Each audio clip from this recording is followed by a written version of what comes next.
रस्त्यांनी जाताना येणारी माझी शाळा मला विचारते, काय जीवनाचं परीक्षा बरोबर देतोस ना?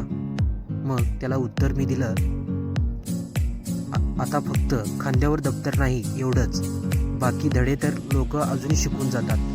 मित्रांनो, दैनंदिन जीवन आहे, तुम्हाला प्रत्येक गोष्टीमधून शिकायला मिळतं. त्यामुळं प्रत्येक गोष्टी समजून घेण्याचा प्रयत्न करा आणि जीवनामध्ये वाटचाल थांबवू नका, वाटचाल करत राहायचं.